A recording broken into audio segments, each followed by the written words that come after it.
Hello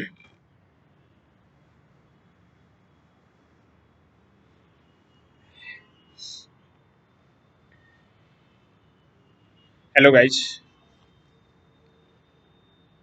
चलिए आज हम लोग बात करेंगे किसी भी नंबर का क्यूब रूट कैसे निकालें।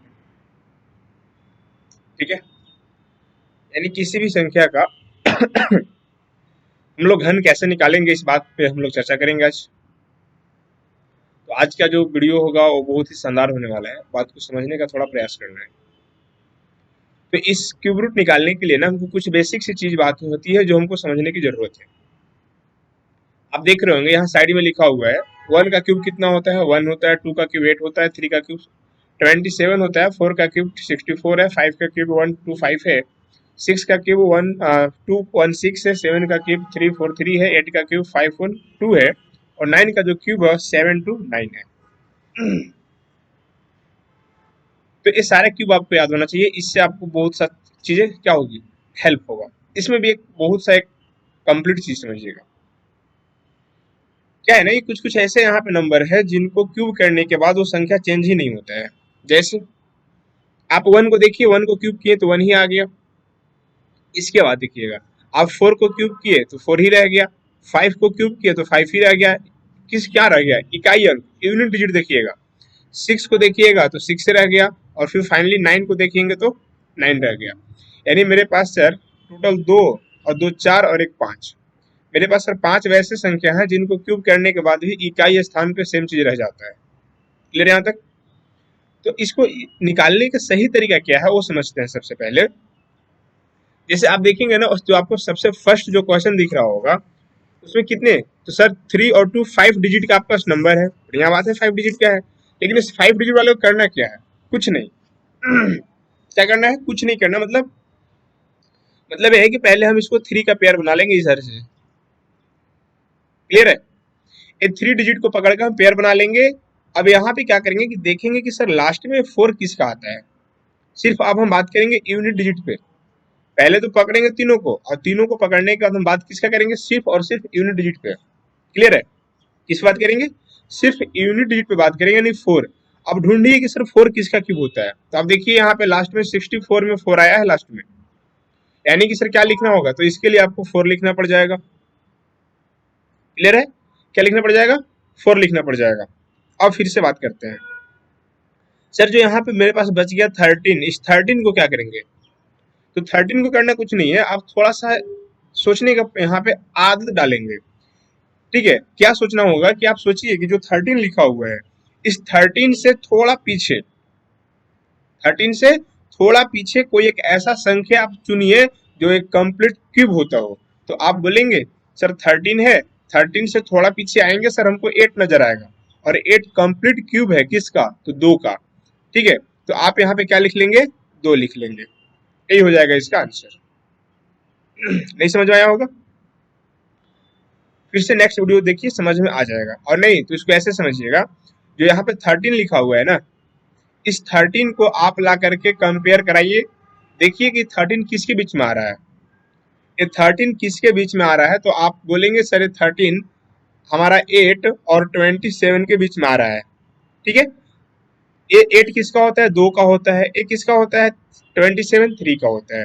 और ये 13 कहाँ लिखा जाएगा सर, 13 यहाँ मान लेते हैं सर, ये बीच वाले टर्म 13 होगा जो ये दोनों के बीच में आ रहा है। अब समझिएगा कि ये झगड़ा दो लोग में है, किसमें, झगड़ा दो लोग में है कि यहाँ 8 वाले के हिसाब से 2 होना चाहिए या फिर 27 वाले के हिसाब से 3 होना चाहिए। तो लाजिमी है, आप सिंपल से यहाँ पे सोचेंगे, जब दो लोगों में झगड़ा होता है, एक छोटे भाई एक बड़े भाई में, और जब बीच में कोई उसको फैसला करने के लिए आता है ना, तो बड़े वाले लोग को समझा देता है चलो तुम मान जाओ, और छोटे वाले लोग को जीत करा देता है। यानी कि यहाँ पे हमेशा हम किसको लेंगे, छोटा वाले को लेंगे। झगड़ा हमेशा दो संख्या में चलेगा। जब जो जिसमें मैंने जो कोई भी दो संख्या रहे जिसमें झगड़ा चलेगा उसमें से हम छोटा वाले संख्या को लेंगे। क्लियर है, 2 आ जाएगा। नेक्स्ट एग्जांपल समझने की कोशिश करते हैं। जैसे देखिएगा यहाँ पे 3 2 7 6 8 है, इसमें आप 3 डिजिट पकड़ लीजिए। अब 3 डिजिट पकड़ने में देखिए कि सर 8 जो है ना लास्ट में आता किसका है, यहाँ से वहां तक पूरा खंगाली 8 कहाँ है, हम बोलेंगे देखिए यहाँ 2 का 8 आता है। कितने का आता है, 2 का। तो सबसे पहले आपको यहाँ पे 2 लिख लीजिए। ठीक है, अब बच कौन गया यहाँ पे, तो सर बच गया मेरे पास 32। कौन बच गया? 32 बच गया। अब थोड़ा सा सोच के देखिए सर, 32 किसके क्यूब है ना, इसके नजदीक किसका क्यूब होता है? तो आप बोलेंगे सर कि अगर हम 3 का क्यूब कर लें, यहाँ हम समझा रहे हैं सर 3 का क्यूब करेंगे तो हमारे पास 27 हो जाएगा, और 4 का अगर हम क्यूब करेंगे तो 64 हो जाएगा। क्लियर? अगर आप 27 और 64 को देखते हैं तो यहाँ पे होगा क्या? कुछ नहीं। 27 और 64 के बीच में देखेंगे आपको क्या नजर आएगा? Good morning. क्लियर? देखिए यहाँ पे क्या है, ये देखिए 32 है। 32 आएगा कहाँ पे? तो ये दोनों के जस्ट बीच में आ जाएगा। क्लियर है? तो हम क्या बोल रहे थे, जब झगड़ा दो लोग में हो ना, छोटे भाई और बड़े भाई में, प्रेफर किसको करेंगे? छोटे भाई को। यानी कि हम यहाँ से किसको लेंगे? 3 को लेंगे।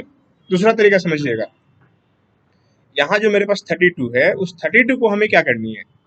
32 से हम थोड़ा सा पीछे आएंगे, एक स्टेप दो स्टेप जितने भी पीछे अपने पैर को खींचेंगे, और पीछे आके देखेंगे कि 32 से पीछे कोई ऐसा कंप्लीट क्यूब है? तो आप बोलेंगे हाँ सर 27। और जब 27 है तो किसका है? तो 3 का है। तो इसका जो आंसर हो जाएगा वो हो जाएगा आपका 32 हो जाएगा। क्लियर? नेक्स्ट यहाँ से फिर से देखेंगे, फिर से हम 3 डिजिट का पेयर बना लेंगे जो 507 है। अब फिर से पकड़े, देखिए 7 कहीं है क्या किसी में? तो हाँ है सर, 3 वाले में है, देखिए यहाँ पे। तो अब यहाँ इसका मतलब क्या हो जाएगा, जब लास्ट में यहाँ पे 7 है तो हम यहाँ पे लिख देंगे 3। क्लियर? अब यहाँ देखिए यहाँ पे 79 लिखा हुआ है, 79 किसके बीच में आएगा? तो बाबू ये यहाँ पे 4 लिख लीजिए। क्यों लिखिएगा? क्योंकि 4 का क्यूब 64 होता है और 5 का 125 हो जाता है। तो आप देखेंगे सर यहाँ पे 4 आएगा, यानी 43 हो जाएगा। क्लियर? आई होप समझ में आ रहा होगा। फिर से अगर नीचे आएंगे तो तीनों को पकड़ लेंगे, तीनों में देखेंगे 2 है, 2 कहाँ पे आता है? यहाँ पर देख लीजिए सर, 2 तो 8 वाला में आता है, पहले 8 लिख लेंगे। अब क्या करेंगे, तो आप समझने का प्रयास कीजिए, थोड़ा सा यहाँ पे 195 है। अब 195 सर, तो इसको क्या करें? 195 वाले को क्या करना है? कुछ नहीं, सोचिए थोड़ा सा, कैसे सोचेंगे सर 195 किसके बीच में आएगा? तो आप देखिएगा ना कि सर 125 और 216 के बीच में आएगा। सर 125 किसका होता है? 5 का। 216 किसका होता है? 6 का। यही दोनों के बीच में आएगा 195। हम बोले थे ना किसको प्रेफर करने? छोटा भाई को। छोटा भाई कौन है? 5 है। यहाँ पे 58 हो जाएगा इसका आंसर। क्लियर? मजा आ रहा है ना? नेक्स्ट, और हम लोग कुछ एग्जांपल देखते हैं जिससे आप पूरे कंप्लीट समझ जाएंगे कि कहाँ पे क्या करनी है नहीं करनी है। देखिए,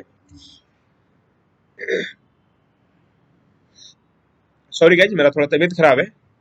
देखिएगा यहाँ पे जो ये 3 डिजिट दिख रहा है, पहले आप ढूंढिए कि सर 3 होता किसका है लास्ट में। तो आप अगर इस वाले लाइन में पूरा ढूंढिए, ढूंढते ढूंढते आएंगे, जब देखेंगे यहाँ पे 7 वाले में देखिए 3 लिखा हुआ है। सर 7 वाला में लास्ट में 3 है, इसका मतलब क्या सर? यहाँ 3 क्या लिखना पड़ेगा? तो हम बोलेंगे यहाँ पे 7 लिखना पड़ेगा। बढ़िया बात है। अब मेरे पास कितना बच गया सर? मेरे पास तो 300 बच गया। अब सोचिए ना कि 300 से थोड़ा पीछे कौन है जो एक कंप्लीट क्यूब होता हो, है ना? तो अगर आप थोड़ा सा समझने का प्रयास करेंगे तो हम बोलेंगे यहाँ पे देख लीजिए जो यहाँ लिखा हुआ है, क्या लिखा हुआ है? हमको तो 300 चाहिए। हम देखेंगे सर यहाँ पे 6 का क्यूब हमारे पास 216 दिख रहा है, और 7 का क्यूब सर हमको दिख रहा है यहाँ पे कितना?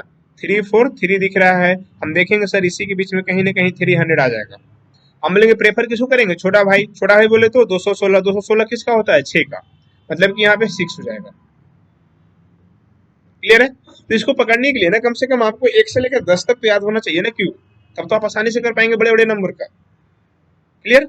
अगर बहुत बड़ा संख्या का क्यूब रूट निकालना है तो आपको कम से कम मिनिमम रिक्वायरमेंट 1 से 10 तक होना चाहिए, और आगे बढ़ना है तो आप 1 से 20 तक याद रखिए कम से कम, अगर बहुत बड़ा संख्या का निकालना है तो। चलिए नेक्स्ट वीडियो से समझते हैं। यहाँ से यहाँ आप देख पाएंगे 125 है। अगर यहाँ पे 125 है मतलब लास्ट में 5 है। लास्ट में 5 आता कहाँ पे है? देखिए यहाँ 5 वाले पे लास्ट में 5 आ रहा है, मतलब यहाँ तो 5 हो जाएगा। बढ़िया बात है। अब यहाँ देखेंगे यहाँ पे क्या लिखा हुआ है? 614। अगर यहाँ 614 है तो देखिए तो 614 किसके करीब लग रहा है? तो सर 614 यानी कहने का मतलब 8 वाले आप देखिए ना 512 दिख रहा है, और इसके बाद अगर 9 वाला देखेंगे तो 729 दिख रहा है। भाई किसके बीच में आएगा? तो सर ये दोनों के बीच में आएगा। प्रेफर किसको करेंगे? छोटे भाई को। छोटे भाई कौन है यहाँ पे? 8 है। चलिए 8 को प्रेफर करेंगे, यानी ये किसका हो जाएगा? 85 का एक कंप्लीट आंसर हो जाएगा। क्लियर है? और थोड़ा सा हम लोग बात करने वाले हैं। चलिए ये आपका कुछ काफी लंबा वाला है ना, जैसे आप देखेंगे इस साइड में लिखा हुआ है 10 का क्यूब लिखा हुआ है, 11 का लिखा हुआ है, 12 का लिखा है, 13 का लिखा हुआ है। सोचिए सर पकड़ना किसको है, हम तो बोलेंगे भाई साहब इसमें 3 डिजिट ही पकड़ो यहाँ पे। सर 208 है, बढ़िया बात है। 8 किसके लास्ट में आता है? तो सर 8 किसके लास्ट में आता है, हमने पीछे कहीं बताया है, देखिए यहाँ पे 8 किसके बीच में आता है। तो 8 आता है सर 2 वाले के बीच में। मतलब सर यहाँ 2 लिख दें, हम लिखे हाँ बिल्कुल आप 2 लिख लीजिए। चलिए तो बढ़िया है, 2 हो गया। लेकिन यहाँ पे कंप्लीट आप हमको दिख रहा है सर 1061। सर ये 1061 किसके करीब है? थोड़ा सा दिमाग लगाइए और देखिए यहाँ पे 10 का क्यूब मैंने लिख रखा है आप ही का प्रॉब्लम होने की वजह से कि जब 10 का क्यूब हमको पता है सर 1000 होता है और 11 का क्यूब 1331 होता है। तो सोचिए ना कि 1061 क्या इसी के बीच में आएगा? तो आपका आंसर होगा हाँ सर बिल्कुल आएगा। और जब बिल्कुल इसी के बीच में आएगा तो छोटा भाई कौन दिख रहा है, 11 की 10, तो आप बोलेंगे सर 10। तो आइए मैं यहाँ पे लिख दिया 10, अब ये हो गया आपका आंसर, है ना? शानदार है ना? कोई दिक्कत है यहाँ तक? नहीं ना? चलिए आगे चलते हैं। फिर से हम यहाँ पे 3 डिजिट पकड़ लेंगे। अब लास्ट में 7 किसका होता है? मैंने तो बोला था 7 किसका होता है, 3 वाले में। 3 का क्यूब करेंगे 27 होता है, 27 में लास्ट में 7 मिल जाता है। बढ़िया बात है, आप पहले यहाँ क्या लिख लेंगे, 3 लिख लेंगे। अब सर यहाँ पे 1442 है ना? ये 1442 है सर, ये 1442 किसके बीच में आएगा? तो सोचिए कि 1442 किसके बीच में आएगा। देखिए यहाँ पे 11 का क्यूब 1331 है और 12 का क्यूब 1728 है, तो किसके बीच में आ रहा है? तो सर 11 का क्यूब और 12 का क्यूब के बीच में आ रहा है। प्रेफर किसको करेंगे? छोटे वाले को। छोटा कौन है? 11 है। यानी ये जो है कंप्लीट इसका जो आंसर होने वाला है वो 113 हो जाएगा। क्लियर? एक लास्ट है, अंत भला तो सब भला। देखिए यहाँ पे हम फिर से पकड़ लेंगे 3 डिजिट को, 3 डिजिट को पकड़ेंगे। यहाँ फिर से लिखिए लास्ट में 7 है, लास्ट में 7 है मतलब 3 तो होगा ही होगा। अब यहाँ पे 1860 है। सोचिए तो 1860 किसके नजदीक है ना? 12 का क्यूब दिख रहा है, 13 का भी क्यूब दिख रहा है, तो सर इसी के बीच में आ जाएगा आपका 1860। और जब इसी के बीच में 1860 आएगा भाई साहब, एक बात समझो यहाँ पे कि इसमें छोटा कौन है? तो सर छोटा तो 12 वाला है, तो आप यहाँ पे 12 लिख दो, यानी 123 हो जाएगा कितने का क्यूब रूट। क्लियर? ठीक है, तब तक के लिए बाय। आज के लिए इतना ही, फिर मिलते हैं हम लोग नेक्स्ट वीडियो में।